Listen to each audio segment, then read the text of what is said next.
Bonjour et bienvenue. Merci de nous rejoindre sur notre plateforme Ce n'est plus. Nous sommes ensemble pour cette émission Sans détour qui nous fera voyager aujourd'hui en Afrique. Nous évoquerons la CEDEAO, nous évoquerons la crise malienne. Nous évoquerons aussi l'actualité politique dans différents pays à la lumière du troisième mandat en Côte d'Ivoire, en Guinée et dans d'autres pays, bien entendu. Et nous évoquerons aussi l'actualité au Sénégal, l'actualité marquée par la gestion des fortes pluies qui se sont abattues ces derniers jours sur Dakar et qui ont causé énormément de dégâts et fait énormément de sinistrés. Nous évoquerons aussi, si le temps nous le permet, ce qui semble être la fin de la pandémie au Sénégal. En tout cas, le Sénégal compte ses bons points de sa stratégie de riposte classée deuxième mondial derrière le Danemark. Il semblerait d'ailleurs que la situation soit en état de se tasser. Nous l'évoquerons avec nos invités. Nous avons le plaisir d'être ici sur ce plateau avec Pierre Sané. Bonjour Pierre et merci d'être avec nous. Bonjour Abdoulaye Cissé. Pierre, vous êtes fonctionnaire international, ancien sous-directeur général des sciences sociales et humaines de l'UNESCO à Paris, mais vous êtes surtout fondateur d'une ONG Pan-African Foundation qui cherche encore à promouvoir l'Union africaine. Ça nous sera très utile dans cette émission. En face, nous avons Cheikh Tidiane Sow. Bonjour, Cheikh Tidiane. Bonjour, M. Cissé. Vous êtes fondateur et directeur exécutif du cabinet Lead Consulting, un cabinet dont la vocation est d'élever le niveau de leadership de nos dirigeants. On en aura bien besoin pour évoquer le Mali, ce qu'on a appelé le syndicat des chefs d'État contre la CEDEAO des peuples. Vous nous en direz un peu plus. Et aussi, j'ai le plaisir d'être avec mon confrère Amadou Ba, directeur de publication du quotidien LAS. Amadou, merci d'être avec nous. Bienvenue. Bonjour Abdoulaye. Merci également de l'invitation que vous nous faites pour débattre de ce sujet avec d'éminentes personnalités. Merci. Notre entrée en matière nous amène au Mali. La crise malienne, le président Ibrahim Boubacar Keïta renversé par une junte militaire au pouvoir qui n'avait pas encore déroulé un agenda précis. Il semblerait que la transition doit durer 3 ans. La CEDEAO a tenu un sommet ordinaire le 7 septembre dernier et donne un ultimatum à la junte pour désigner un président de transition et un premier ministre de transition des civils. Ultimatum au 15 septembre. Cela ne semble pas encore être l'agenda de la junte au pouvoir. Pierre Sané, dites-nous, est-ce qu'il sera facile de concilier les positions de la CEDEAO qui fait injonction à la junte, déjà de donner un agenda de la transition et surtout de désigner des dirigeants civils pour rendre la légalité constitutionnelle? Je pense qu'ils pourront trouver un point d'accord. La junte avait dit au début une transition de 3 ans. La CEDEAO a demandé 1 an. Ils pourront s'entendre éventuellement sur 2 ans. Mais je crois qu'avant de s'entendre sur la durée de la transition, il faut d'abord savoir quel va être le contenu de la transition. C'est en fonction du contenu que l'on peut évaluer le temps nécessaire. Je crois que si par exemple ils veulent réécrire une constitution, si par exemple ils veulent faire une évaluation de toutes les institutions qui existent pour s'assurer que la justice va être réformée afin qu'elle soit intègre et indépendante, s'ils veulent revoir les plans de développement économique et sociaux pour s'assurer qu'ils vont répondre aux attentes des populations maliennes, s'ils veulent entamer pour parler avec tous les groupes armés, pour trouver un consensus autour des objectifs de paix et de sécurité, ça prendra peut-être 2 ans. Donc je crois que c'est surtout le contenu qui est le plus important. Maintenant, le chef de la transition, la CEDEAO demande un civil. Bon, si les militaires veulent un militaire, vous demandez à ces militaires d'enlever son képi et de porter un costume. Donc c'est pas... Je pense qu'il y a des solutions de part et d'autre parce qu'il faut que chacun lâche un peu de l'Est. Mais la CEDEAO ne doit pas prendre des mesures coercitives qui punissent le peuple malien. Le peuple malien a assez souffert et le peuple malien, certainement plus même que la CEDEAO, veut une transition réussie qui lui garantisse un avenir Si cette transition doit prendre 2 ans plutôt qu'1 an, je ne vois pas où est le problème. Justement, il y a des positions de principe réaffirmées par la CEDEAO, dans un premier temps, en tant qu'institution sous-régionale, de demander le rétablissement du président Ibrahim Boubacar Keïta renversé par la junte. C'était une erreur ou pas? Non, c'est-à-dire que la CEDEAO a un traité. Elle a aussi des protocoles. La CEDEAO a commencé comme une organisation d'intégration économique. Elle s'est rendue compte qu'avec tous les conflits qu'il y avait dans la région, on ne pouvait pas avancer dans la voie du développement économique sans avoir la paix et la sécurité. Ce qui les a amenés à développer un protocole sur la paix et la sécurité. Puis ils se sont rendus compte qu'ils ne pourront pas avoir la paix et la sécurité s'il y a une mauvaise gouvernance et qu'à chaque fois qu'il y a des élections qui sont contestées. C'est ce qui mène à l'insécurité. Ils ont développé donc le protocole de bonne gouvernance, démocratie et élection. Mais dans ce protocole, il y a quand même des contradictions. Le protocole dit zéro tolérance en ce qui concerne les coups d'État. Et ailleurs, le protocole dit que les États doivent assurer la bonne gouvernance, dire non à la corruption, ne pas manipuler la Constitution. Or, ce sont ces pratiques qui amènent parfois au blocage et qui amènent le coup d'État. Le coup d'État, c'est un symptôme du mauvais état de gouvernance qui existe dans le pays. Or, la CEDEAO développe des sanctions contre les putschistes, mais n'a pas de mécanisme de sanction contre la mauvaise gouvernance, la corruption et la manipulation de la Constitution avant les élections. Donc, on ne peut pas tout simplement attendre que ça dépérisse jusqu'à ce que les militaires fassent irruption sur la scène. Il faut que la CEDEAO intervienne avant ça pour prévenir l'avènement d'un coup d'État. Or, c'est ce qui n'existe pas en ce moment. La CEDEAO a des sanctions, un régime de sanctions, c'est prévu dans la charte. Bien que les sanctions qu'on a étalées là contre le Mali, moi, je n'ai pas vu ça dans la charte de la CEDEAO. On parle de non-participation aux réunions et aux activités de la CEDEAO, que la CEDEAO ne soutiendra aucun ressortissant de ce pays pour un poste électif à l'international, et qu'il y aurait une fin de la coopération économique entre ce pays-là et la CEDEAO. Et on peut préciser d'ailleurs qu'à ce jour, le Mali est suspendu de l'organisation de la CEDEAO. Mais en plus, la fermeture des frontières, moi je n'ai jamais vu ça dans les sanctions de la CEDEAO. La suspension de toutes les transactions financières qui, pour le cas du Mali, concernent l'UEMOA et la Banque centrale et non pas la CEDEAO. Et Pierre, est-ce qu'on n'a pas creusé un fossé quand même entre les dirigeants et le peuple, je peux me permettre le qualificatif, le peuple réel, quand on met les sanctions? Parce que pour le cas du Mali, ça n'a semblé surprendre personne que le président Ibrahim Boubacar Keïta soit renversé au regard des difficultés économiques, sociales, de misère sociale dans le pays.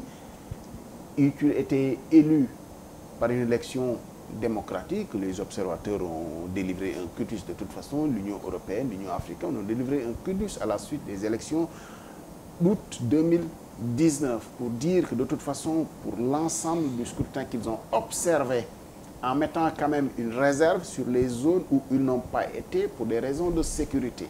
Mais pour l'essentiel, ça s'est déroulé de façon transparente, libre et démocratique. Est-ce qu'on n'a pas remis en cause quand même la démocratie en acceptant un peu que ce soit le peuple finalement qui renverse presque Ibrahim Boubacar Keïta? Oui, vous avez là deux légitimités qui s'opposent. Disons qu'il y a la légitimité populaire et on a vu l'expression de l'insatisfaction du peuple malien dans la rue pendant des semaines. Et de l'autre côté, une légitimité constitutionnelle du fait de son élection. Alors, c'est là où intervient la charte de la CEDEAO sur la bonne gouvernance, sur la démocratie et sur les élections. La charte a différents éléments qui spécifient ce que c'est que la bonne gouvernance, qui parlent de l'indépendance de la justice, qui parlent de ne pas toucher aux règles électorales 6 mois avant les élections, à moins qu'il y ait un consensus, etc. mais quand ils regardent les coups d'État, ils disent zéro tolérance, et c'est le mot qui est utilisé dans la charte. Mais quand il y a des violations des principes de bonne gouvernance, de démocratie, etc., la CEDEAO n'intervient pas. Donc si la mauvaise gouvernance amène le peuple malien à se révolter, bon, je ne pense pas que le peuple malien ait demandé à ce qu'il y ait un coup d'État, mais je crois que... Le peuple, quand même, à travers le M5 et les manifestations qui recourent tous les vendredis, demandait carrément le départ du président Ibrahim Boubacar Keïta, alors qu'il était élu démocratiquement. Bon, voilà, mais si ce n'est pas le renverser, c'est quand même le départ du président qui était exigé. Voilà, il voulait que le président démissionne. Par le peuple de la rue. Exactement. C'est le peuple. C'est le peuple. Ouais. Il demandait la démission du président. Si le président refuse de démissionner, il n'y a pas d'autre alternative que le coup d'État.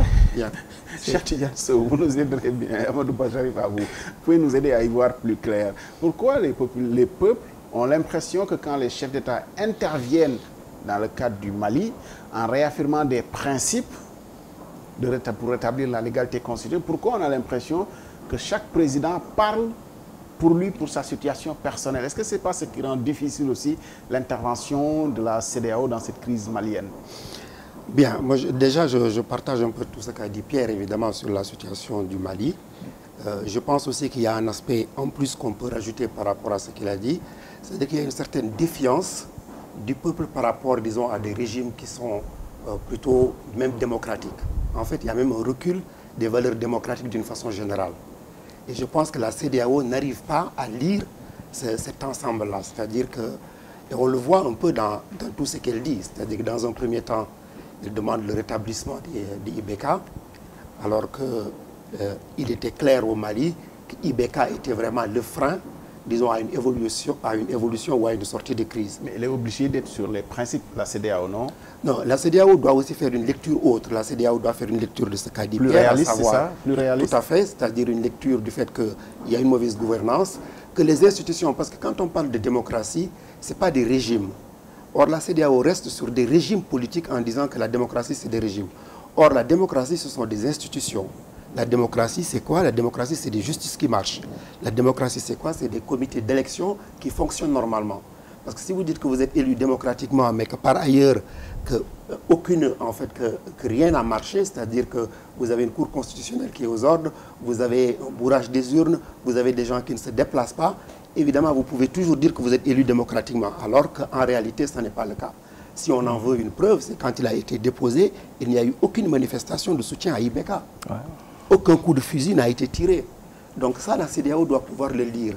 Et ça, c'est même dans un contexte international global. C'est-à-dire qu'il y a une certaine défiance par rapport, disons, à ce qu'on appelle des valeurs démocratiques. Les gens recherchent beaucoup plus des pouvoirs forts, des pouvoirs autoritaires. C'est pourquoi il y a un refuge vers des religieux et vers des militaires. C'est un peu ça qui se passe. Aujourd'hui, les positions de la CEDEAO de mettre des sanctions, alors que par ailleurs, on voit ce que les Occidentaux ont déjà commencé à faire. Le premier ambassadeur à avoir été reçu est l'ambassadeur de France avec le commandement militaire de Barkhane. À sa suite, l'ambassadeur de Russie a été reçu, pendant que la CEDEAO était toujours encore à demander le retour du président Ibrahim Boubacar Keïta. Est-ce qu'on n'a pas manqué de réalisme dans la gestion de l'après-IBK? Moi, je pense d'abord que la CEDEAO, vraiment, s'est arc-boutée un peu, comme je dis, au départ dans le régime, en demandant vraiment à ce qu'on rétablisse IBK. Donc ça, c'est déjà une mauvaise lecture, parce que c'était déjà terminé. Je pense que les Occidentaux sont beaucoup plus pragmatiques quelque part, et ils ont aussi des intérêts énormes dans la région. Donc ils vont plus dans le sens de leurs intérêts. Donc ils réagissent un peu.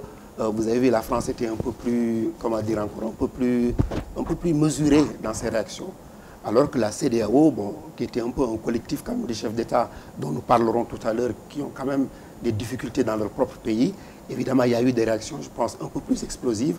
Et aussi, surtout, une mauvaise lecture de qu'est-ce que c'est qu'une démocratie. C'est surtout là où je voudrais mettre vraiment le point. La démocratie, c'est des institutions qui fonctionnent. Et cette démocratie, s'ils sont aujourd'hui en train de la réclamer, ils auraient dû déjà la réclamer du temps de IBK. Parce que IBK, de son temps, ces institutions ne fonctionnaient pas.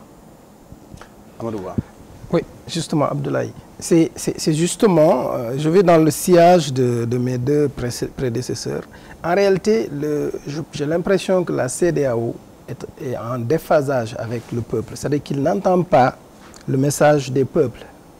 Et il est j'ai l'impression qu'il risque de connaître le même qualificatif ou le même vocable qu'on va lui affubler plus tard, que c'est devenu un club de chefs d'État. Parce que dans les faits, au lieu d'agir en amont pour éviter justement les coups, et même quand... Aujourd'hui, ce qui se passe dans la sous-région semble l'accréditer. Vous voyez ce qui se passe, des forcings au Mali, des forcings en Guinée, des forcings en Côte d'Ivoire. Tout semble aller dans le sens d'un coup, en tout cas d'une résurrection. J'ai l'impression que la CEDEAO n'écoute pas le message du peuple. Parce que, vous savez, c'est trop facile de parler de démocratie. En tout cas à l'africaine, parce que c'est simple d'avoir une institution, un pays qui a des institutions, qui a une assemblée nationale. La Gambie, pendant 20 ans, il y avait un parlement, il y avait toutes sortes d'institutions, il y avait les atours d'une république, il y avait les atours d'une démocratie, mais en réalité, ça n'en était pas une. Et je pense que c'est ce qu'on est en train de vivre dans la plupart de nos pays africains, où on nous présente un pays, on le dépeint comme un pays démocratique, avec tout ce que cela concerne comme institution, mais dans les faits, le peuple ne se retrouve pas dans ce qui se fait. Le peuple est étouffé. Et tôt ou tard, le peuple finit toujours par s'exprimer. Et c'est ce qui s'est passé au Mali. Maintenant, le drame de la CEDEAO, justement, c'est de n'avoir pas perçu ça. De n'avoir pas perçu. Tout le monde savait, comme tu le disais tantôt, que ça allait tôt ou tard... tôt ou tard, il y aurait eu insurrection, il y aurait eu révolution au Mali. Mais ce qui fait que quand il y a eu le coup, à la limite, les gens applaudissaient. C'est-à-dire dans leur fort intérieur, même les chefs d'État qui aujourd'hui semblent prendre des positions contradictoires ne sont pas du tout opposés à ce qu'il y ait eu coup. D'autant plus qu'il n'y a pas eu de coup de semonce, il n'y a pas eu de mort, il n'y a fondamentalement pas eu de grabuge à ce niveau-là. Donc, pour revenir toujours à la CEDEAO, ils sont en train de rater le coche sur cette question. Et s'ils ne se ressaisissent pas, ce sont les Occidentaux qui viendront aussi, comme au temps des années 90, pour nous dire comment il faut procéder. Et c'est là que c'est regrettable. Parce qu'aujourd'hui, pendant qu'eux, ils se détournent des peuples, tu as l'impression qu'ils veulent toujours garder l'intérêt des hommes, des régimes. Alors que les régimes, ce sont les peuples. Vous parlez de Demos Kratos. Donc ce sont les peuples qui font les régimes. Et si les peuples disent qu'on n'a plus besoin de ce régime, il faudrait vous opposer aussi que les régimes, c'est les élections démocratiques. Ibrahim Boubacar Keïta a été élu il y a même pas 2 ans. Vous voyez, c'est ce qu'on peut vous opposer aussi. Oui, mais non, c'est faisable. Oui, je vous donne la parole. Amadou, allez-y. Oui, je disais, c'est-à-dire qu'on peut être élu sur la base d'un programme pendant une durée déterminée. Mais au bout, dès qu'on démarre, on dévoie la voie. On dévoie complètement la mission pour laquelle vous avez été élu. Et ça, immédiatement, le peuple ne peut même pas attendre des élections puisqu'ils ont l'occasion de s'exprimer dans la rue. Mais il va le faire. Et je pense que c'est un peu sous cet angle-là. C'est ça, je pense, ce que dit M. Ba est complètement vrai. On l'a vu même dans le cas, par exemple, des accords d'Alger. Les accords d'Alger, qu'est-ce qui s'est passé? C'est-à-dire des événements qui ne sont pas prévus, donc qui sont hors programme, qui arrivent. Et qu'est-ce qui se passe? Le président n'a même pas la décence, et je pense qu'il devrait le faire, aller au Parlement, faire acter par le Parlement, c'est-à-dire par la démocratie populaire, qu'il y a des changements. Mais il a signé tout seul, avec Alger et Paris, ces accords. Ça, c'est déjà un premier point. Ce qu'on peut reprocher aussi à la CEDEAO, c'est de voir qu'il y a quand même des faits, ce qu'a dit déjà Pierre tout à l'heure, à savoir des gouvernements qui sont corrompus, à savoir des gouvernements de mauvaise gouvernance. Or, les textes de la CEDEAO disent que dans ce cas, il faut intervenir. La CEDEAO est muette. On a vu aussi qu'à Kidal, qui est quand même un endroit dans le Mali, où tout le monde est là-bas, sauf l'armée malienne. La CEDEAO aurait dû convoquer des pourparlers pour Kidal, pour voir quelle est la situation de Kidal. On a vu la situation en Guinée, on y reviendra tout à l'heure. La CEDEAO n'a absolument rien dit par rapport à des manipulations. Donc on a quand même l'impression que la CEDEAO, c'est un peu un conglomérat qui ne réagit que quand vraiment un des leurs, c'est-à-dire Ibeka en l'occurrence, a été mis en difficulté ou a été démis. Et c'est ce qui reste dans la tête des gens. Et c'est ça qui fait que les citoyens commencent à se détourner, disons, de ces conglomérats, de ces organisations, et commencent à croire, à avoir une défiance par rapport aux autorités publiques. Pierre Sané, vous êtes un panafricaniste convaincu, on le sait, votre parcours, aujourd'hui vous militez même pour ce panafricanisme-là.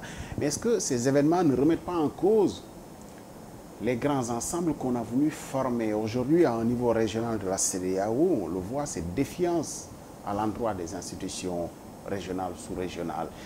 Il fut un épisode aussi à l'issue de l'élection en République démocratique du Congo où l'Union africaine, présidée alors par le président Kagame, a voulu imposer un recomptage, ce que la RD Congo a totalement refusé. Est-ce qu'on n'est pas en train de fragiliser finalement les ensembles et que finalement on va tendre quand même vers presque une autonomie de chaque pays, de gérer ses propres affaires, sans s'en référer bien sûr aux organisations régionales et sous-régionales? Oui.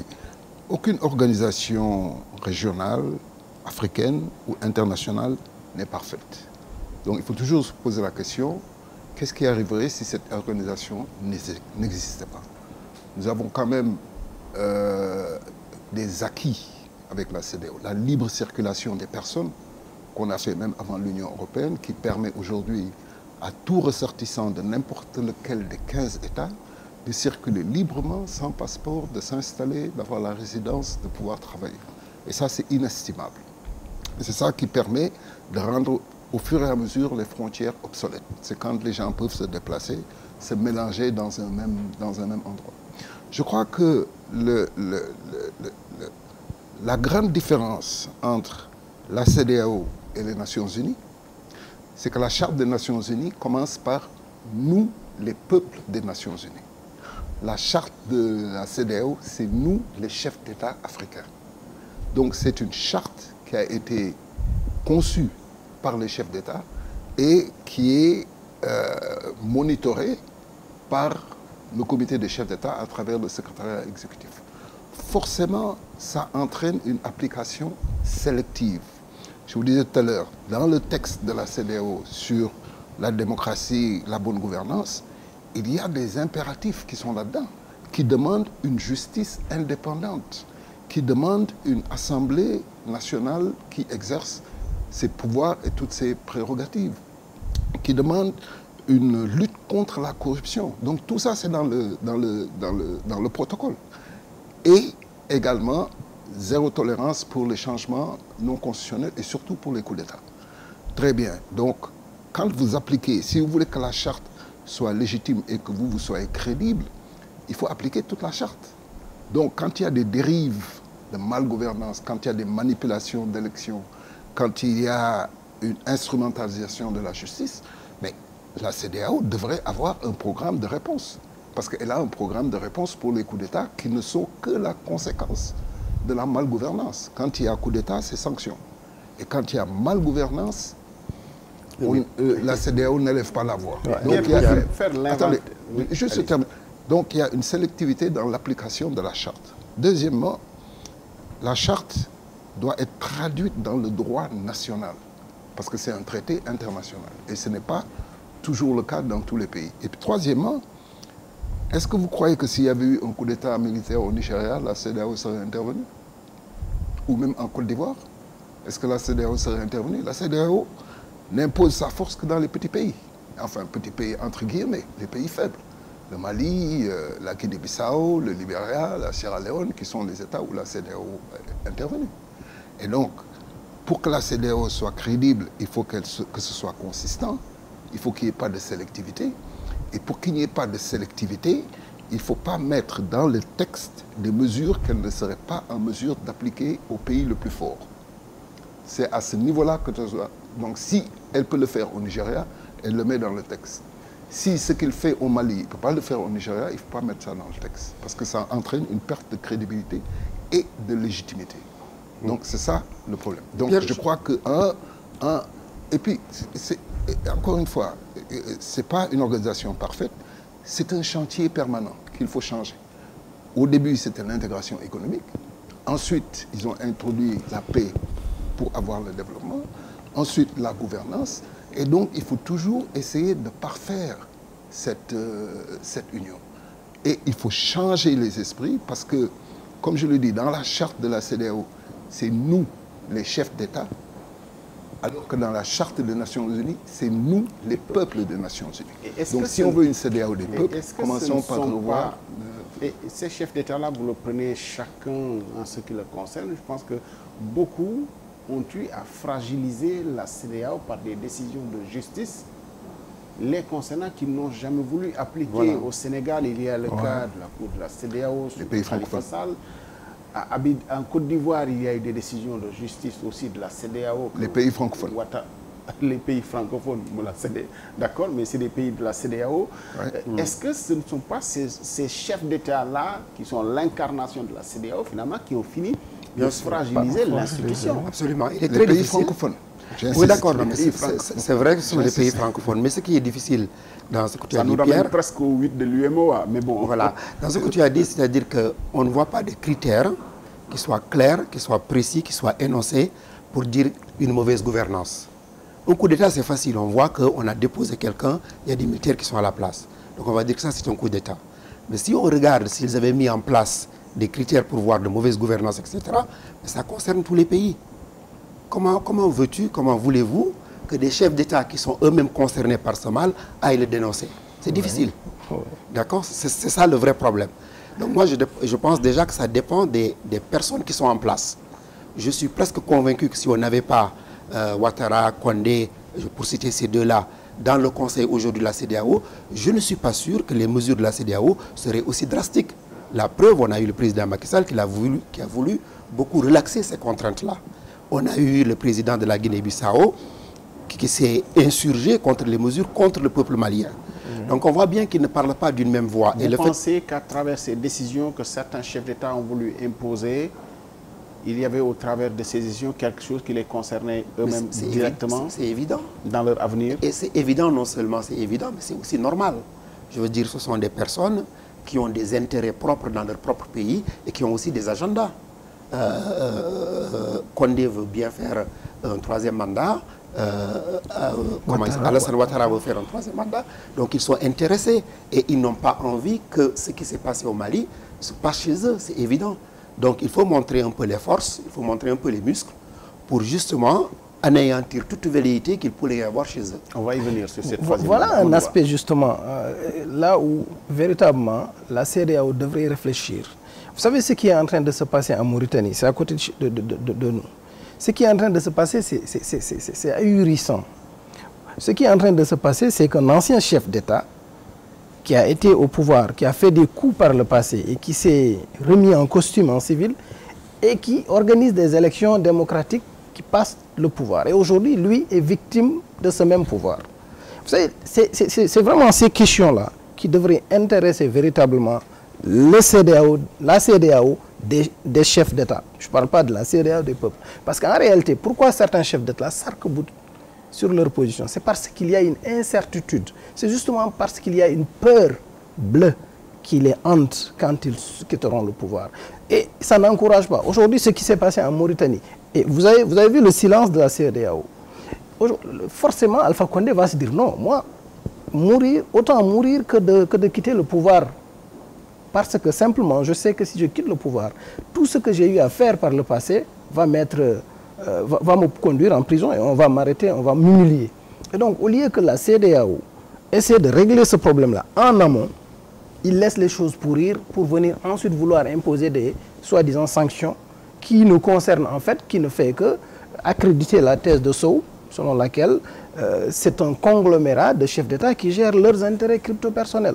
Et c'est là que c'est dangereux pour la crédibilité de la CEDEAO des chefs d'État. Parce qu'ici, il s'agit de la CEDEAO des chefs d'État qui ne comprend véritablement pas les enjeux actuels du continent, mais aussi qui n'entendent pas le message du peuple africain, du peuple de la CEDEAO, qui est clair là-dessus, qui veut effectivement une démocratie au sens propre, mais aussi un pays, des pays gérés sans corruption avec une bonne gouvernance exemplaire.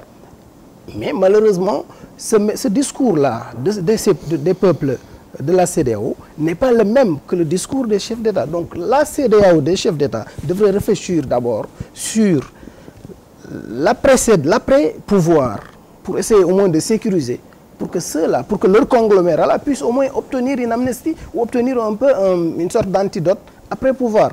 Tant qu'ils seront là à être un club de chefs d'État, un conglomérat de leaders avec des intérêts divergents et des intérêts crypto-personnels, il y aura toujours des tensions dans la sous-région. Ça, c'est ça la réalité. Et, oui. Ça nous amène tout droit dans la problématique, sur la problématique des troisièmes mandats.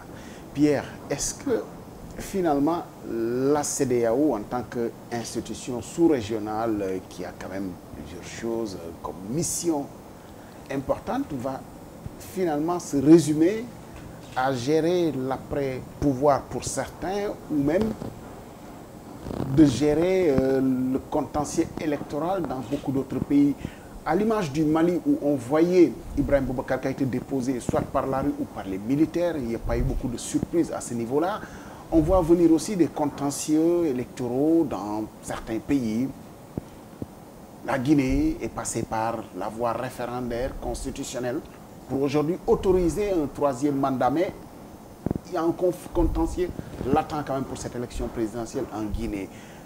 À Abidjan, le président Alassane Ouattara est candidat à sa propre succession. Est-ce que quand même, en amont, la CEDEAO peut s'autoriser des avis sur ces situations-là plutôt que d'avoir demain à gérer un contentieux ou une crise dans ces pays-là?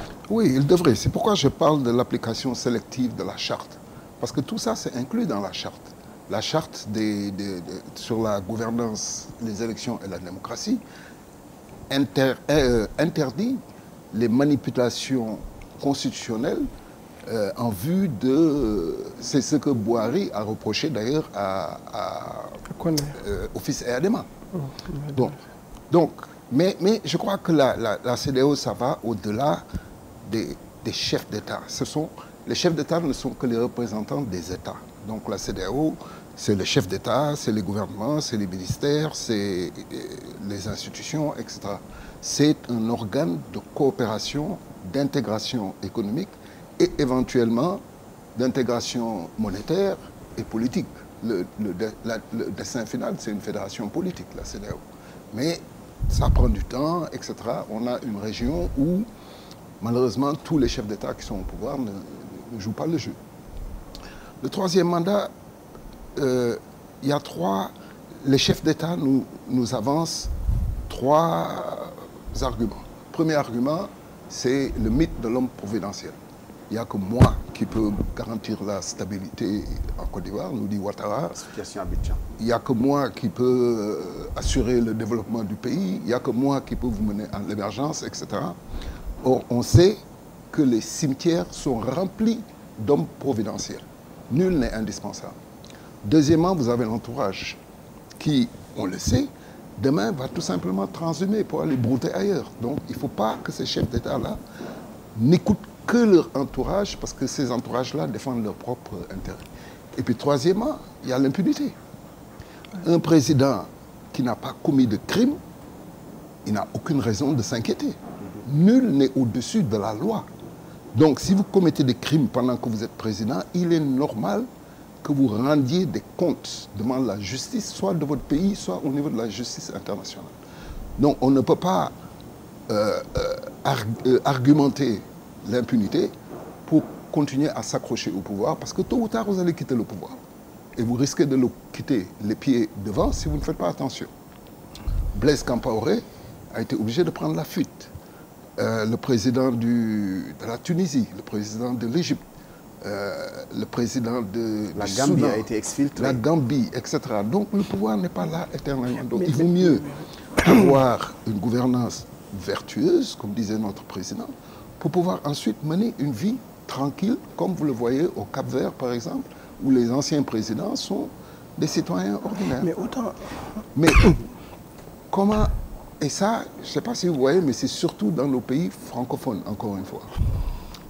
Il y a trois raisons, à mon avis. C'est parce qu'on a hérité de cette tradition gaulienne, de Gaulle, de présidence impériale. Un président qui a tous les pouvoirs, qui décide de tout, et qui, chez nous, va même jusqu'à devoir se choisir son chef d'opposition et le payer. Un président qui choisit son chef d'opposition. Ça, c'est du jamais vu dans les démocraties modernes. Pierre, c'est un peu caricatural. Il ne se choisit pas. Disons qu'il... Le président va décider en fonction des recommandations qui sont faites par la commission. La commission fait des recommandations. C'est le président qui décide. Donc c'est lui qui choisit. Et c'est lui qui fait le chèque au chef de l'opposition. Ça, c'est quand même du jamais vu. Tout à fait. Oui, donc, vous avez un président, une fois que... C'est pas une avancée, quand même, de mettre... Non. D'abord, chef de l'opposition, ça n'a pas de sens dans une république présidentielle. Chef de l'opposition, ça découle d'un régime parlementaire où le parti qui est arrivé deuxième s'érige en rempart pour la bonne gouvernance, critiquer le gouvernement et préparer une alternative. Dans un régime présidentiel, c'est le président, où le président décide de tout. Et chez nous, non seulement il est président de la République, mais il est chef de gouvernement. Oui. Donc, vous avez un président qui devient un monarque. Républicain. Or, un monarque, la prérogative d'un monarque, c'est de régner à vie. Ouais. Donc, quand vous devenez, en tant que président, un monarque, vous aspirez à régner à vie. Donc, ce qui vous amène vers le troisième mandat et la présidence à vie. Oui. C'est ça qu'ils vont rechercher. Absolument. La deuxième chose, c'est que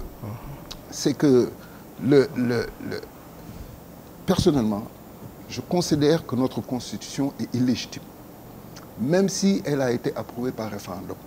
Parce que nous avons une Constitution écrite par le président de la République. Lui-même, il l'a dit. J'ai écrit la Constitution. Macky Sall a dit, quand il était à Pékin, qu'il a reçu les propositions de Mbow et de Loum. La Commission nationale de réforme des institutions. Il allait choisir ce qui l'arrange. Donc c'est sa Constitution, ce n'est pas la Constitution des Sénégalais. Oui, pour qu'une Constitution soit légitime, il faut qu'elle soit écrite par les citoyens Pierre, à travers une... Parce que les Sénégalais avaient la possibilité de dire non, ils ont dit oui quand même. Oui, mais ça c'est le référendum. Qui a perdu un référendum? C'est pour ça que c'est légitime, non? Non, non. La légitimité de la Constitution dépend de qui l'écrit. Ce que Mbow et Loum ont fait, ils ont entamé un système de consultation approfondie. Ils ont tenu la plume et ils ont écouté le peuple et c'est comme ça qu'ils ont rédigé la Constitution. À défaut, on met en place une assemblée constituante qui permet... Laisse-moi juste terminer. Une assemblée constituante qui permet de recueillir la voix des peuples pour que la Constitution soit écrite par le peuple. Et c'est le peuple qui identifie quelles sont les prérogatives de l'exécutif, du Parlement et de la justice. Mais lorsque l'une des trois institutions, à savoir la présidence, écrit la Constitution, il est clair qu'il va considérer que c'est sa Constitution et qu'il peut la manipuler à souhait. Et le troisième élément, que ça, les chefs d'État doivent comprendre. Quand on met en avant le principe d'alternance, ce n'est pas uniquement pour mettre fin à un régime. L'alternance permet d'amener de nouvelles énergies, permet d'amener de nouvelles idées, permet d'amener de nouvelles équipes. Parce que le monde change tellement vite qu'au bout de 10 ans, vous êtes essoufflé. Et donc, l'alternance permet une respiration démocratique. C'est pourquoi il est impératif qu'aucun président, aucun régime ne dure plus de 10 ans. Pour qu'on puisse être sûr qu'on va avoir de nouvelles idées, de nouvelles énergies et de nouvelles forces. Je viens à vous. On doit arriver à mettre ça dans la charte de la CEDEAO quand même. Vous voyez où on en est, de mettre ça dans la charte de la CEDEAO, que ce soit une charte supranationale qui s'impose aux constitutions. Elle l'est. Aux différentes constitutions de nos pays. Parce que le protocole de la CEDEAO, c'est le droit international. Et une fois qu'on ratifie, ça s'impose. Donc ça vient avant, au niveau des normes, ça vient avant le droit national. Mais pour ça, il faut d'abord le ratifier, modifier la loi nationale, l'inclure dans la loi nationale et respecter la loi nationale. Moi, je pense que c'est là le problème. Respecter. Parce que même j'avais juste deux points sur lesquels je voulais vraiment... Oui, je ne suis pas en phase avec Pierre. D'abord, pour ce qui... J'ai l'impression qu'à l'entendre qu'il y a une sorte de négation du chef de l'État, du président de la République, qui quand même est le dépositaire légitime du suffrage universel. Donc, en décidant, en disant, je prends la Constitution, je propose ça au peuple, ce n'est pas le président, ce n'est pas Macky Sall, par exemple, intuitu personné, mais c'est le chef de l'État, c'est le président de la République élu qui est donc élu avec 60 et quelques %, qui a été choisi par ces Sénégalais-là, qui prend une décision au nom de ce peuple-là. Ça, je pense que c'est aussi une donne qu'il ne faut pas négliger quand on dit que c'est le président de la République qui écrit la Constitution. C'est vrai qu'il ne va pas se lever, mais il a reçu des propositions de différentes parties, de différentes personnalités du pays et du monde de l'intelligentsia. Et à la suite, mais c'est quand même à lui. C'est quand même lui qui est légitimement amené à prendre une décision pour choisir, pour décider de ce qui se passe. Et ça m'amène également à parler toujours de légitimité. Quand on veut, par rapport à la charte de la CEDEAO, si on veut prendre certaines décisions, les mettre dans la charte de la CEDEAO, mais la CEDEAO est encore la CEDEAO des chefs d'État. Il n'y a jamais eu une question qui a été soumise à l'approbation des populations de la CEDEAO. Là également, c'est un point qu'il faut prendre en considération. C'est peut-être la grande différence d'ailleurs avec, même au sein de l'UEMOA, pour entrer dans cette monnaie. L'Union européenne soumet à référendum tous les pays pour décider de rentrer dans l'euro ou pas. Là, toute décision deviendrait légitime. Là ça émane du peuple. Problème, voilà, qu'il faut. Pierre, vous souhaitez dire un mot sur quand même parce que non, j'ai dit que moi, pour moi, la Constitution, une Constitution écrite par un président de la République est illégitime. Parce que celui qui écrit la Constitution est un acteur et en même temps, il se veut juge. Donc, lui, il va écrire Constitution du Sénégal, nous donnons ces prérogatives-là au président, celle-là à la justice et celle-là à l'Assemblée nationale. Jusqu'au bout. Vous voulez que cette Constitution soit soumise par qui? Une constituante, ça s'appelle une Assemblée constituante. Oui. C'est ce qu'ils ont fait en Afrique du Sud, c'est ce qu'ils ont fait en Tunisie, c'est ce qu'ils ont fait lors de la Révolution française, c'est ce qu'ils ont fait lors de la Révolution américaine. C'est-à-dire la Constitution est écrite par le peuple parce que c'est l'acte de naissance d'une nation. C'est un contrat social. Et dans cette Constitution, le peuple dit... Oui, mais là, c'est les constitutions... Ça, c'est l'esprit. Ça, c'est l'esprit. C'est les chartes constituantes. Mais là, on est sur des modifications de la Constitution. Bon, je parle depuis 1960. Attention, encore une fois, je ne parle pas de Macky Sall. Je parle de tous les présidents qu'on a eus. Parce que nous sommes dans un système présidentialiste. Voilà. Avec des pouvoirs exorbitants, y compris le pouvoir d'écrire la Constitution. C'est pourquoi je dis pour moi, c'est illégitime dans une démocratie. Pierre, moi, je prendrais ça plutôt comme une conséquence d'un régime présidentialiste, comme tu l'as dit. C'est ce que je dis. C'est-à-dire que c'est le fait en soi-même, quand on regarde un peu dans la vie de la nation, par exemple au Sénégal, que se passe-t-il? Le Parlement n'a pas de pouvoir. Le Parlement, c'est une caisse de résonance. Donc moi, je comprends bien ce que dit M. Ba, c'est-à-dire que même si on prenait le texte qui a quand même été proposé par des personnes qui ont écouté, on va dire, tout le monde et qui ont fait des propositions. Si on suivait la loi selon toi, par la constituante, il l'amènerait à l'Assemblée, mais maintenant nos chefs d'État ne se cachent même plus qu'ils ont tous les pouvoirs. Ils ne font même plus semblant. Ils ne vont même plus faire semblant d'amener ça au Parlement pour dire que le Parlement qui représente le peuple va en fait décider de la Constitution. Pour vous, c'est pareil de faire un référendum populaire qu'une réforme constitutionnelle qu'on va amener dans les chambres parlementaires pour... Un peu différent parce que dans la chambre parlementaire, c'est sûr que c'est son avis qui compte parce qu'ils ont la majorité là-bas, alors qu'au niveau du référendum, il peut y avoir des surprises. Encore que, d'accord? Là où je reviens sur ce qu'a dit Pierre tout à l'heure, il y a deux points qui me paraissent très importants. C'est-à-dire que Pierre met beaucoup de choses sur la légalité qu'il faut écrire dans les textes de l'UMOA, de la CEDEAO, pardon. On voit bien qu'il y a énormément de choses de la CEDEAO, mais qui ne sont pas respectées. La mauvaise gouvernance, dont on a parlé tout à l'heure, des institutions qui ne fonctionnent pas. On voit bien qu'ils ne sont pas capables de prendre des mesures sur des événements qui se passent. Donc le contexte joue. Mais je pense qu'il faut aussi ne pas oublier la dimension humaine des gens, la dimension éthique des gens qui nous gouvernent. C'est-à-dire que le président de la République, il y a la lettre et l'esprit. C'est-à-dire que le président de la République doit avoir sur lui des vertus dont on imagine dont il est paré pour pouvoir dire que voilà certaines choses, je ne me choisis pas quelqu'un pour me remplacer, je reste 10 ans, au bout de 10 ans, j'ai fait mes preuves, bonnes ou pas bonnes, il faut qu'il y ait tout ce que tu as dit en fait, il faut qu'il y ait un changement de génération, il faut qu'il y ait un changement d'idée, etc., etc. Donc tout ça, ça doit être pris en compte indépendamment même des textes, parce que ça peut être écrit dans les textes et ils ne vont jamais le faire. Mais c'est la personne qui incarne ce rôle-là, qui doit le prendre sur lui. Cher Tidiane Sow, dit comme ça, est-ce qu'on ne va pas jusqu'à remettre en cause quand même le principe de ce qu'est la démocratie, c'est-à-dire la voix au peuple qui se choisit un leader? Voilà. Moi, je vous dis que, j'ai dit au début que les valeurs démocratiques sont en recul partout dans le monde. Et je lisais l'autre jour dans une revue qui expliquait que 43% des Américains qui sont nés entre les deux guerres et leurs enfants, 43%, étaient prêts en démocratie de favoriser un coup d'État militaire s'ils jugent que le gouvernement ne répond pas, est incapable ou est incompétent. C'est énorme, 43%.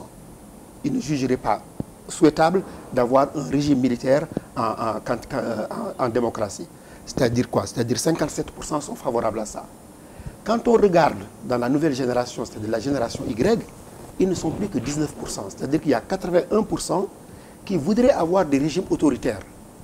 Bon, chez nous, évidemment, on ne fait pas de sondages, on ne fait pas ces études-là, mais c'est bien ce qu'on remarque au Mali. Les gens étaient avec des mouvements, je vais dire islamistes, avec Diko. Pourquoi ils étaient avec Diko? Parce que tout simplement, il y a beaucoup de choses qui sont imposées de l'extérieur, c'est-à-dire notamment les ONG, notamment les pouvoirs qui nous aident, enfin les partenaires, qui essayent d'imposer quelque chose qui sont des choses réelles chez eux, mais qui ne correspondent pas, disons, à des pratiques africaines.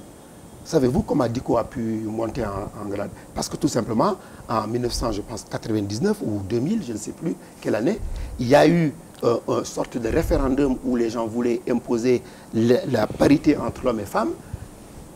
Mais ça, c'était imposé contre des aides de l'Occident. La réforme de la Code de la famille. C'est comme ça que Diko s'est imposé en disant non, on ne le fait pas au Mali. Et c'est comme ça qu'il a eu du monde.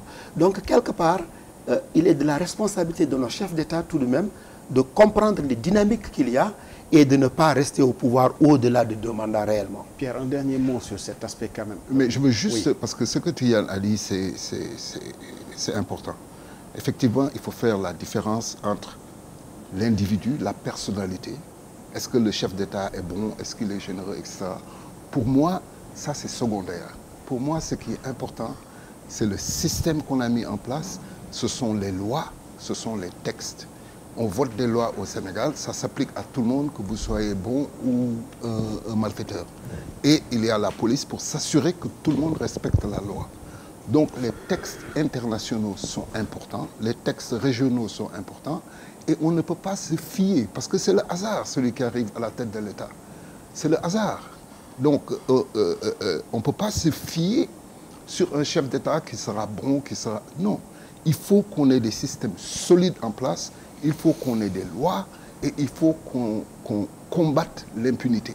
Celui qui viole la loi, un voleur de moutons, il va en prison. Celui qui vole le peuple, il roule sous escorte militaire. Donc si les lois ne sont pas appliquées de manière juste, par une justice indépendante et intègre, le pays s'effrite. Donc il faut, comme disait Obama, l'Afrique n'a pas besoin d'hommes forts, elle a besoin d'institutions fortes. Donc il faut qu'on ait en place un cadre. Celui qui vient, même s'il est un malfaiteur, il sait que le système en place va le punir une fois qu'il n'aura plus l'immunité présidentielle. Si une fois qu'il le sait, mais il va agir correctement envers le peuple qu'il a élu.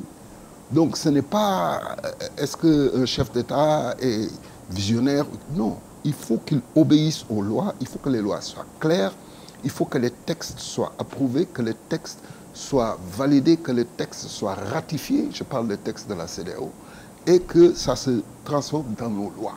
Et maintenant, il faut appliquer la loi de manière vigoureuse. C'est là où il y a le serpent qui se mord. Parce que pour appliquer la loi, il faut des institutions fortes. Oui, d'accord. Mais je parle de la loi, pour moi, ça fait partie de ces institutions-là. Donc, les individus doivent se soumettre à ces institutions. Maintenant, ça va prendre du temps. Ça ne va pas arriver du jour au lendemain. C'est pourquoi ce qui se passe en Mauritanie, mais c'est remarquable. Il faut applaudir.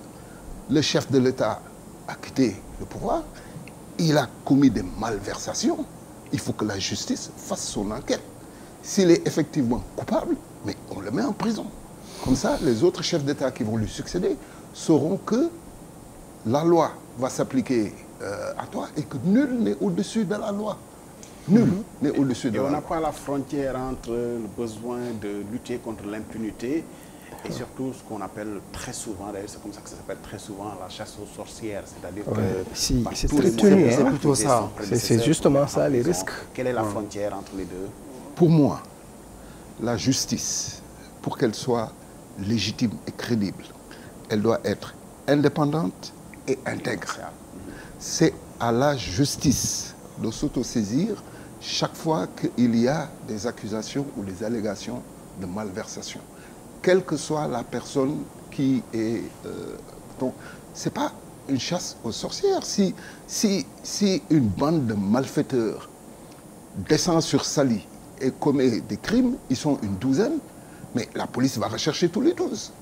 Si on est gouverné par une bande de malfaiteurs, une fois qu'ils quittent le pouvoir, la justice doit ouvrir les dossiers pour voir effectivement qui est malfaiteur, qui n'est pas malfaiteur. Donc, si la justice est indépendante et intègre, donc là, on échappe à la politisation. C'est trop. Ce qu'il faut éviter, c'est la politisation. Et pour éviter la politisation, il faut qu'il y ait une justice indépendante et intègre. Regardez les poursuites contre Sarkozy. Oui. En France, ce n'est pas instrumentalisé par Macron. Mais parce que c'est un état de droit. C'est-à-dire que tu parles dans un monde idéal. Nous ne sommes pas dans un état de droit. Non, nous ne sommes pas dans un Nous sommes en gestation. Monde auquel nous aspirons. Exactement. Tu parles de monde idéal. Exactement. Vous parlez d'un idéal. Nous, on parle de la réalité. Mais cette réalité, il faut qu'on la corrige. Mais il faut qu'on y aille doucement, lentement et sûrement. Parce que sinon, le risque, c'est quoi? Depuis 60 ans. Non, mais on n'avance pas, on est figé. Mais le monde est en train de changer. Parce que le monde change et nous, on est figé. Malheureusement. Mais il faudrait bien, justement, qu'il y ait une fondation, une solide fondation, pour qu'on arrive à ce niveau-là. Parce qu'aujourd'hui, ce qui se passe, d'abord, vous l'aviez tantôt caricaturé, le chef d'État africain n'est pas comparé, francophone, ou même anglophone, parce que la Gambie, quand même, c'est à côté de chez nous. On se rappelle toujours ce qui se passe. Mais c'est un Casamançais. Alors, il est francophone. Oui, Amadou, quand même, je voulais juste faire cette querelle-là à Grand Pierre Sané par rapport à cette idéalisation-là. D'accord, c'est tout à fait beau de mettre tout ces textes-là. C'est bien d'avoir un idéal. C'est un idéal. Mais il y a un autre risque. Le risque, c'est quoi? C'est que dès lors que nous sommes encore des démocraties en gestation. Aujourd'hui, si le président Macky Sall sait que demain... Donc, ça fait 60 ans quand même. Oui, non, mais il y a eu énormément de choses. Par exemple, nous, on a redémarré à partir de 2000, quand il y a eu alternance. C'était presque, voilà, excuse-moi de dire, c'était une sorte de non-démocratie. Parce que c'était, voilà, on faisait ce qu'on voulait. Il n'y avait pas véritablement de démocratie. C'est à partir de 2000 qu'on a commencé à se dire, enfin, on a une démocratie parce qu'il y a eu une alternance. Parce que ce n'est pas seulement d'avoir des institutions, mais il y a aussi une matérialisation de ces faits-là, de ces institutions dans les faits. Aujourd'hui, ce qui se passe, les risques avec ce qui se passe en Mauritanie, je suis tout à fait d'accord qu'on doit combattre l'impunité, qu'on ne doit jamais protéger, qu'il faut avoir des institutions fortes. Mais des institutions fortes, il faut les construire. Et si on met le chef de l'État qui est en exercice, qui a ses 2 mandats, et qui se dit, voilà le sort qui est aujourd'hui réservé à... Il y a même un meilleur sort réservé à Djamé qu'au président Aziz, qui a quand même organisé, qui a le mérite d'avoir organisé des élections. Quoi qu'on puisse dire, quelles que soient les choses. Mais il faut aussi qu'on prépare une sorte de sortie, de porte de sortie pour ces chefs d'État-là, pour une certaine sécurisation, le temps qu'on soit de grande démocratie, avec de grandes institutions. Parce que sinon, le risque, c'est quoi? C'est qu'ils vont s'agripper au pouvoir. Et on va retourner au système ante. C'est presque une prime à l'impunité. Non, c'est un processus. Encore, ça dépend également des questions. Je termine. Je termine sur certains aspects. Par exemple, mais justement, jusque-là, il est encore présumé innocent. Voilà, donc il est présumé, mais justement, le traitement qu'il a subi, quand on met un ancien chef d'État dans des conditions, en tout cas telles que ça a été décrit dans la presse, c'est quand même humiliant. Ça donne à penser.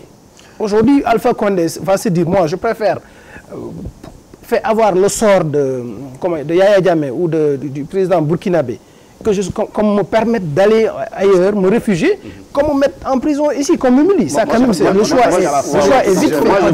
Il n'ira pas en prison. Il y a toujours la chasse aux sorcières qui est là. Donc, je veux juste donner... Moi, je suis tout à fait d'accord avec ce que dit Pierre. C'est évident que c'est une situation idéaliste. Bon, par contre, il y a une porte de sortie. C'est-à-dire, dans tout ce que tu dis, ça suppose qu'on ait, par exemple, une justice indépendante. Voilà. Comment faire pour avoir une justice indépendante? C'est ça la question. C'est dans notre constitution. On aurait presque pu faire le débat sur la justice internationale africaine. Non, il ne faut pas que ça dépende. On a essayé. C'est un thème. Je disais qu'on aurait presque pu faire le débat sur la justice internationale africaine. On a déjà essayé les chambres africaines extraordinaires. Mais on peut faire un débat sur ça. Mais quand on voit ce que la Cour de justice de la CEDEAO donne pour des décisions qui ne sont appliquées dans aucun des pays concernés, on peut s'interroger aussi sur francophone. Je vous le conseille encore, Pierre. Ça nous amène à aborder quand même un dernier sujet, un dernier tour de table sur l'actualité quand même dans notre pays, traversé par une forte pluviométrie. On dit pluie exceptionnelle puisqu'il est tombé jusqu'à 200 mm d'eau en un jour. Je rappelle quand même qu'il ne s'agit pas de la pluviométrie globale, mais qu'il s'agit sur une journée en 24 heures, 200 mm d'eau enregistrée jusqu'à Sokone, qui ont créé quand même beaucoup d'inondations et fait beaucoup de sinistrés. Dans un contexte où on était encore en plein, on y est toujours d'ailleurs, dans la stratégie de riposte contre la Covid-19. Alors, pour ceux qui ont l'habitude de nous suivre, nous avions fait notre dernière émission avec les masques pour l'ensemble des participants. Ce n'est pas que nous sommes enthousiastes en pensant que la Covid-19 c'est fini, mais c'est parce que nous avertissons aujourd'hui de respecter la distanciation physique entre les différents intervenants qu'on peut se permettre de tomber le masque.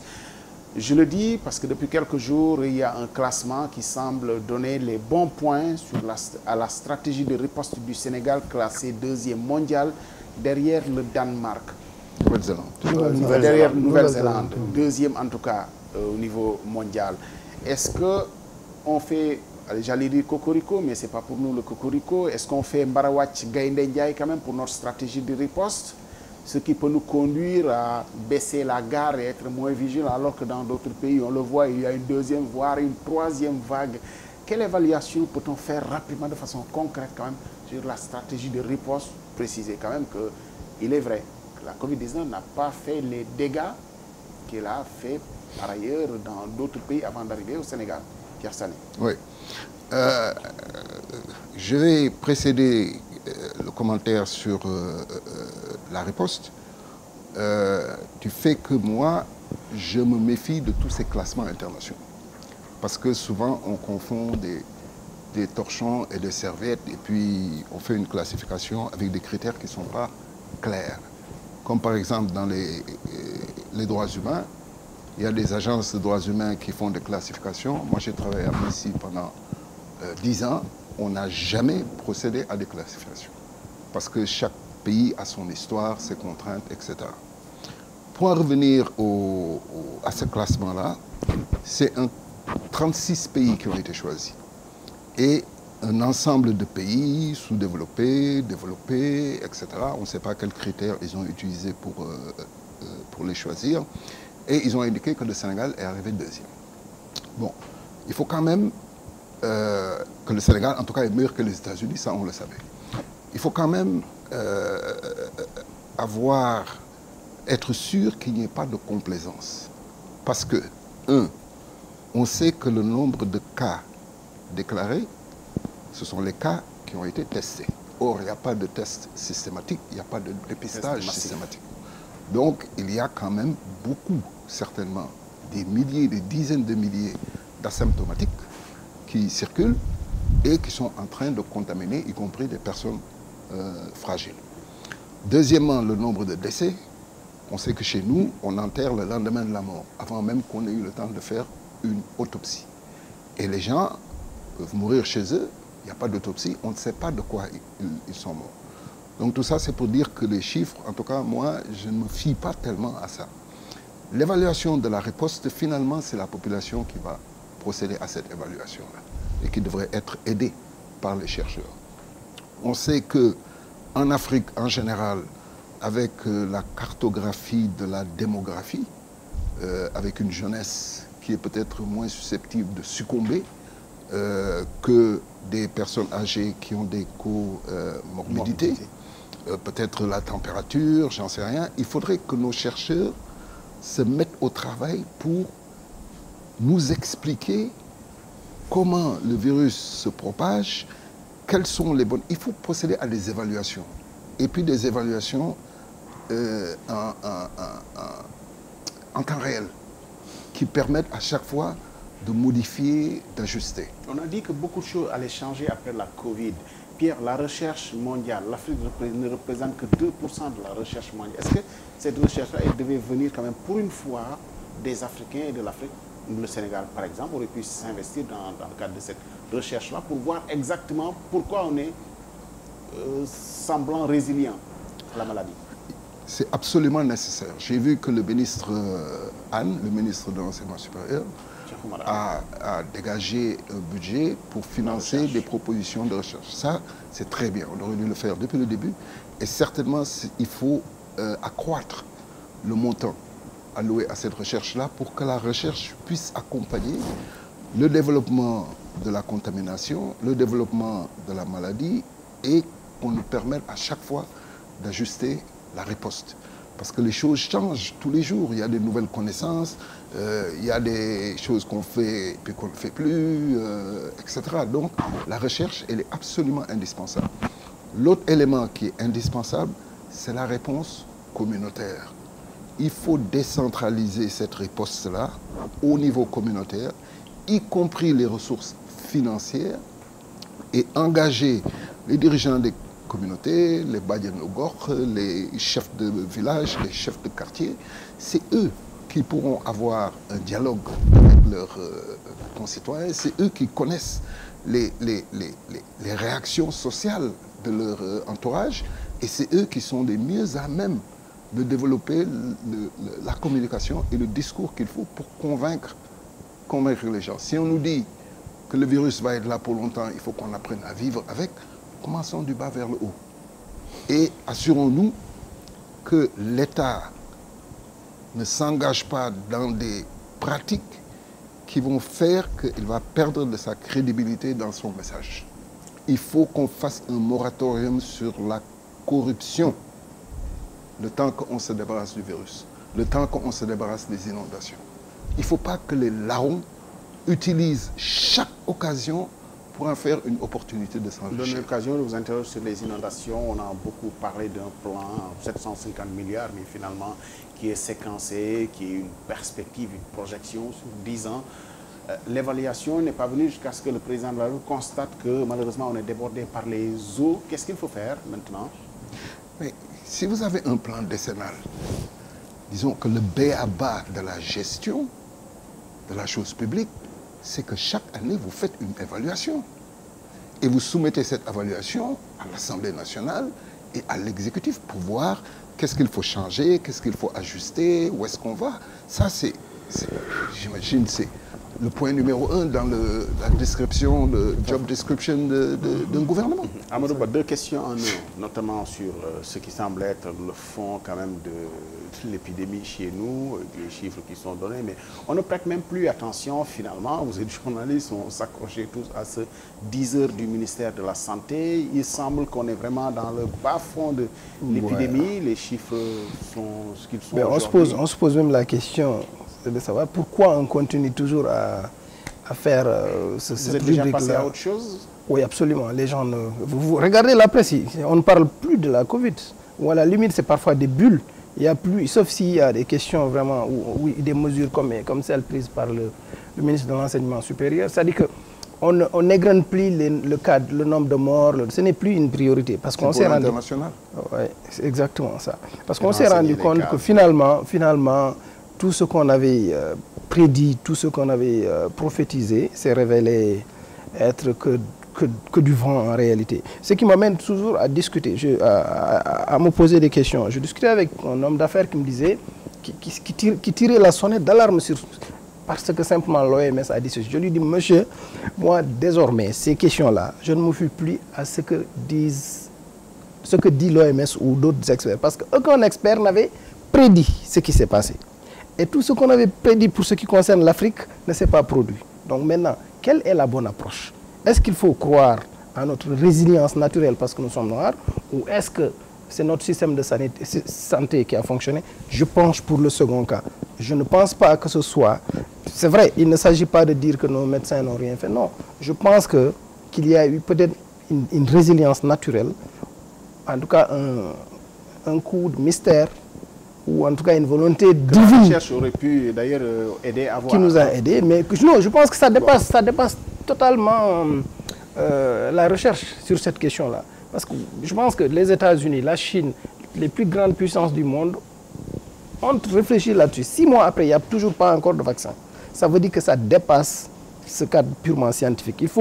Je ne veux pas être un peu un obscurantiste sur ces questions-là, mais je pense qu'il faut parfois élever le débat au niveau spirituel, voire peut-être, ça doit être une approche... Vous pensez qu'on ne l'a pas pris sous notre propre prisme? Non, on l'a pris sous le prisme occidental.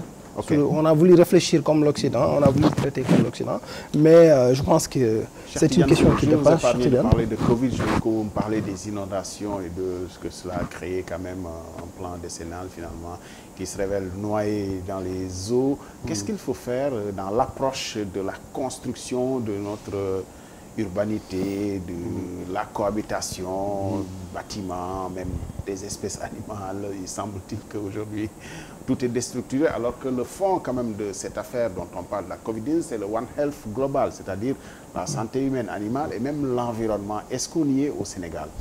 Non, et je pense même que les deux sujets sont liés. Les deux sujets sont liés dans l'approche qu'on a de résoudre les problèmes. Parce que ce soit la Covid, ce qu'elle a démontré, c'est que nous n'avions pas un système de santé qui soit à la hauteur. Ça, c'est clair. Pour les inondations, c'est pareil. Ce qu'on voit, c'est qu'il y a deux aspects fondamentaux que je verrai dans les inondations. Il y a d'abord une fermeté de l'État qui est absente, à mon avis, parce que les gens construisent dans des zones pour lesquelles l'État aurait dû leur dire de ne pas construire là-bas. Ça, c'est la première chose. Il y a aussi l'approche citoyenne qui est que les gens font un peu ce qu'ils veulent. Les gens vont construire quelque part là où ils veulent et l'État ne dit rien. Donc il y a une approche que je dirais civique qui est des citoyens et une approche, je dirais, de l'autorité qui n'exerce pas son autorité dans cette situation-là. Bon, ensuite, maintenant, on parle des chiffres. Moi, je pense que Pierre a raison. C'est-à-dire que quand on dit qu'il y a un plan décennal, c'est-à-dire qu'en temps réel, je ne dis même pas chaque mois ou chaque année, en temps réel, on doit savoir où est-ce qu'on en est, qu'est-ce qu'il reste à faire. À temps réel, on doit savoir quelles sont les corrections qu'il faut faire par rapport à ce qu'on a déjà engagé. Bon, visiblement, il n'y en a pas, vu que le président a demandé à ce qu'on lui fasse des comptes. Mais ça montre encore que nous avons toujours ici, nous n'avons pas une culture du chiffre. C'est-à-dire que les gens parlent toujours de gros montants. On ne sait jamais qu'est-ce qui se passe. À notre décharge, je dirais, en France, c'était le cas il y a quelques années. Il y a quelques années, il y a assez longtemps. Jusqu'au moment où il y a eu l'INSEE, où plus personne, évidemment, ne disait « oui, ces chiffres, c'est là, etc. » Avant, c'était l'opposition qui disait toujours « ces chiffres ne sont pas les bons ». Nous vivons un peu cette situation-là, voilà.